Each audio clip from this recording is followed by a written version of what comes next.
Praise the Lord. இயேசு கிறிஸ்துவின் நாமத்தினாலே அன்பின் வாழ்த்துக்கள்.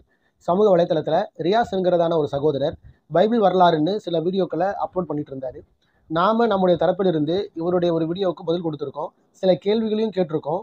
கீழே வீடியோவுடைய லிங்க் நம்ம கொடுக்குறோம், நீங்கள் அதில் போய் பார்த்துக்குங்க. இன்றைக்கும் நாம் இவருடைய வீடியோவை பற்றி தான் பார்க்க போகிறோம். வீடியோக்குள்ளே போகிறதுக்கு முன்னாடி இதை பார்த்துட்டு வந்துடுங்க. அன்னையில ஒண்ணு எழுத்துப்பூர்வமா கிடையாது. எப்போ 3500 4000 வருஷம் முன்னாடி மோசஸ் காலத்துல இருந்து கிடையாது, எழுத்துப்பூர்வமா கிடையாது. எப்படி இருந்துச்சு? வாயில என்ன செய்யணும், ஜென்ரேஷன் டு ஜென்ரேஷன் வாய்மொழி செய்தியாக தான் அடுத்த தலைமுறை கடத்தி அப்படிதான் வந்துச்சு. கிட்டத்தட்ட ஒரு பிசி கிறிஸ்துவுக்கு முன்னாடி ஒரு 500-600 வருஷம் முன்னாடி தான் அது எழுதப்பட ஆரம்பிச்சாங்கிற செய்தி இந்த பைபிள் வரலாறு ஆய்வு பண்றவங்க இல்ல பைபிள் ஆய்வு பண்றவங்க நல்லாவே தெரியும். அதுக்கு முன்னாடி எழுதப்பட்டதெல்லாம் ஒண்ணும் கிடையாது. என்ன சொல்றாரு? மோசே காலத்திலிருந்து எழுத்துப்பூர்வமாக வேதம் இல்லையா, அதாவது 3500-4000 வருஷமா வாய்வழி செய்தி தான் இருந்துதான். மோசே காலத்திலிருந்து வாய்வழி செய்தி தான் ஜெனரேஷன் டு ஜெனரேஷன் வந்து கடத்தினாங்களாம்.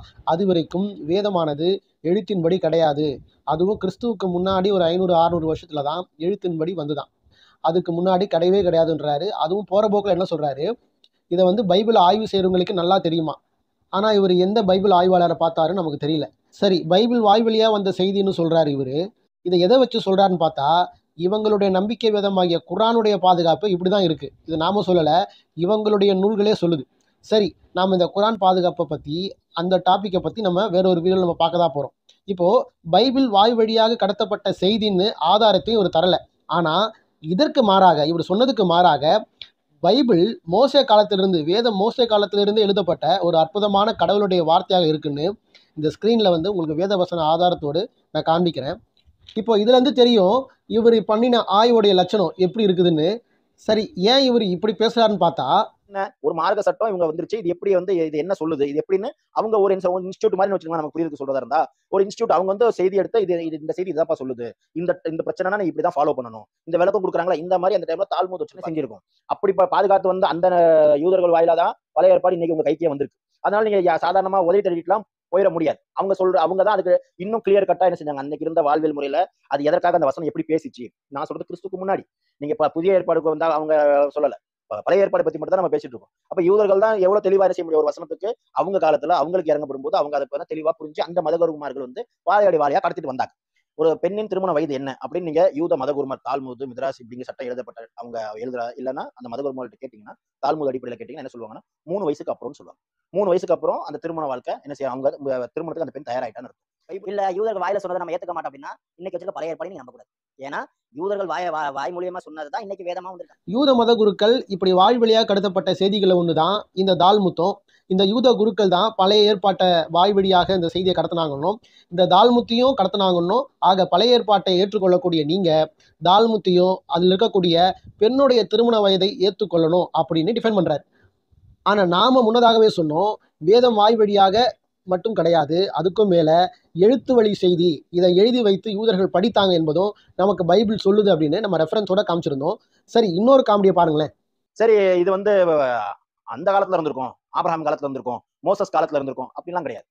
இயேசுநாதர் காலத்துல அவர் வாழ்ந்த காலத்திலே என்னவா இருந்திருக்கு, வயது வந்து 6ல இருந்து 10 வரைக்கும் என்ன செய்யுது, திருமணத்தை பேசி முடிச்சிருவாங்க. வயதுக்கு வந்தோடனே என்ன செஞ்சிருவாங்க, அவங்க குடும்ப வாழ்க்கை ஆரம்பிச்சிருவாங்க. அதுக்கு வந்து வயது வந்து 3க்கு மேல போதுமானது. அதுக்கு நான் ஒரு எடுத்துக்காட்டு மட்டும் சொல்றேன். நீங்க ஜீசஸ் காலத்திலே பார்க்கலாம். இயேசு கிறிஸ்து காலத்துல இப்படி குழந்தை திருமணம் செய்யப்பட்டிருக்குன்னு சொல்லி பைபிள்ல இருந்து உதாரணம் காண்பிப்பாருன்னு நினைச்சேன். ஆனா அவர் செஞ்ச வேலை என்ன தெரியுமா?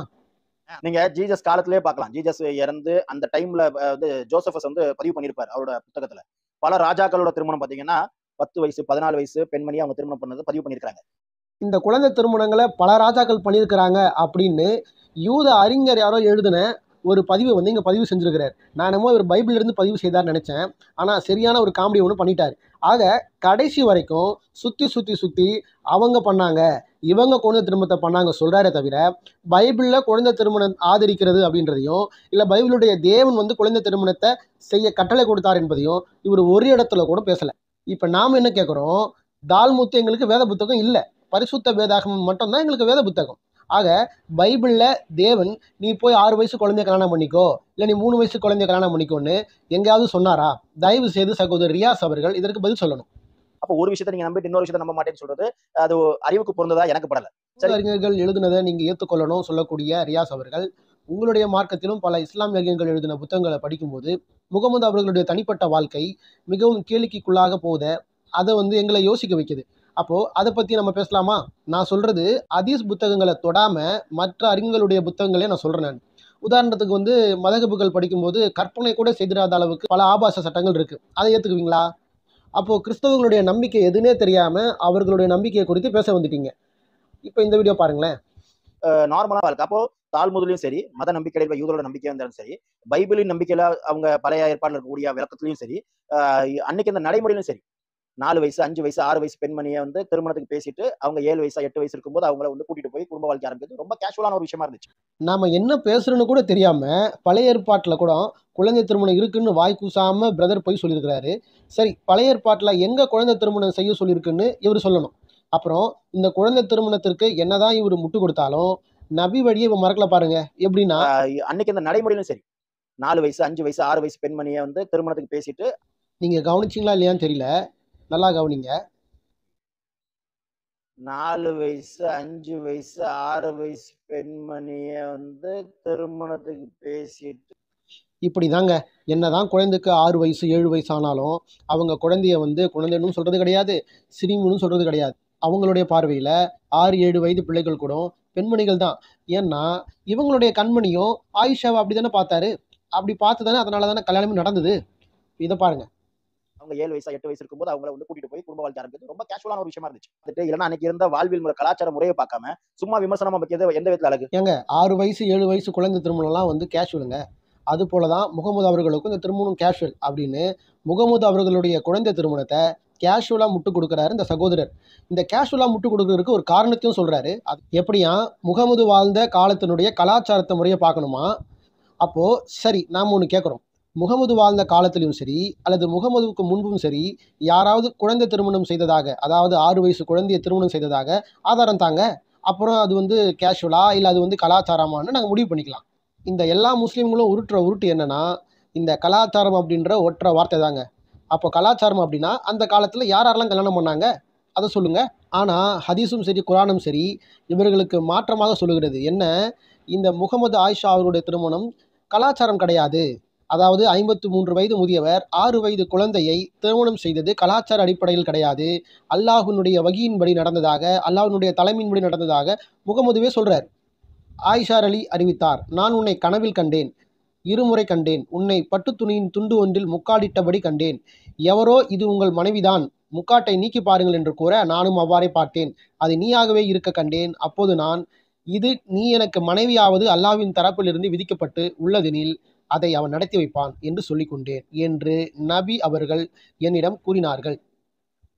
பார்த்தீங்களா, இது வந்து கலாச்சாரத்தின் அடிப்படையில் இல்லை, அல்லாஹ்வினுடைய தலைமையின் அடிப்படையில் இவருடைய குழந்தை திருமணம் நடைபெற்று. இவரை போல இப்படி உருட்டி முட்டு கொடுக்கக்கூடிய இஸ்லாமிய சகோதரர்கள் எந்த ஒரு ஆதாரத்தையும் வச்சு பேசுகிறதே கிடையாது. அதுக்கு மாறாக இந்த குழந்தை திருமணத்தை மறைக்க, இதோ பாருங்க இது அப்படி இருக்குது, இதில் அவரு பண்ணார், அவரும் தான் பண்ணார் குழந்தை திருமணத்தை அப்படின்னு சப்பக்கட்டு கட்டி எஸ்கேப் ஆகிறத தான் பார்க்க முடியும். நம்ம தரப்பில் இருந்து இவர்கிட்ட சிம்பிளாக ஒரு 3 கேள்வி கேட்க இருக்கு. ஏன்னா முகமது அவர்களுடைய இந்த குழந்தை திருமணத்தை பற்றி நிறைய பேச வேண்டியது இருக்குது. இருந்தாலும் இந்த வீடியோவில் வந்து அது பத்தாது. இருந்தாலும் சிம்பிளாக ஒரு 3 கேள்வி. முதல் கேள்வி, பைபிளின் இறைவன் குழந்தையை திருமணம் செய்ய சொல்லி எங்கேயாவது கட்டளையே கொடுத்துருக்கிறாரா? ஏன் அப்படின்னா நாம் இந்த ஆயிஷா முகமது அவர்களுடைய திருமணம் வந்து கலாச்சாரத்தை சார்ந்தது கிடையாது.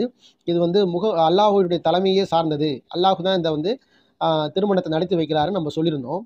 அப்போது இது உங்களுடைய இறைவனுடைய கட்டளை. எது? ஆயிஷா முகமது அவர்களுடைய திருமணம், இதை நடத்தி வைக்கிறது அல்லாஹ். இது போல் பைபிள் சொல்லுது அப்படின்னு உங்களால் காண்பிக்க முடியுமா? அடுத்த ஒரு கேள்விக்கு போகிறதுக்கு முன்னாடி இந்த வீடியோ பார்த்துட்டு வந்துடுங்க, அதை சார்ந்து தான் அடுத்த கேள்வி இருக்குது. அப்போ இது வந்து அந்த காலத்துல இருந்தே திருமண முறையில இது சாதாரணமா இருந்தது. இன்னைக்கு நம்ம ஒரு 2024ல ரொம்ப நவீனமா உட்காந்துக்கிட்டு நம்ம புத்திசாலின்னு நினைச்சுக்கிட்டு இந்த மாதிரி விஷயத்த நம்ம வந்து ஒரு தவிர்க்கிற மாதிரியான செய்தியை நம்ம பார்க்குறோம். அதுக்கு மட்டும் நம்ம வந்து என்ன செஞ்சிடக்கூடாது, இந்த 2024 கண்ணாடியை மட்டும் போடக்கூடாது. பார்த்துருப்பீங்க, நீங்கள் அப்போ இருக்கக்கூடிய விஷயத்தை வந்து 2023 கண்ணாடியை போட்டு நீங்கள் பார்க்கக்கூடாது அப்படின்னு சொன்னார். ஆனால் முகமதுவை குறித்து குரான் என்ன சொல்லுதுன்னா, அவர் அகில உலகத்திற்கு முன்மாதிரி அப்படின்னு சொல்லுது. அதாவது அவர் 2023வது வருஷத்தில் வாழக்கூடிய முஸ்லீம்களுக்கும் முன்மாதிரி, இனி வரக்கூடிய காலங்களில் இருக்கக்கூடிய முஸ்லீம்களுக்கும் அவர் தான் முன்மாதிரி. அப்போது அவர் முன்மாதிரியாக வைத்து வாழக்கூடிய முஸ்லீம் ஆகிய சகோதரர் ரியாஸ் அவர்களுக்கு ஒரு கேள்வி என்னன்னா, உங்களுடைய வீட்டு பிள்ளை 6 வயது குழந்தையை 53 வயது முதியவருக்கு உங்களால் திருமணம் செய்து கொடுக்க முடியுமா? ஏன்னா முகமது அவர்கள் அகில உலகத்தாருக்கு முன்மாதிரி இல்லையா? அப்போ அவர் இந்த வருஷத்துக்கும் அவர் தான் முன்மாதிரி, அதுக்கு அடுத்த வருஷத்துக்கும் அவர் தான் முன்மாதிரி.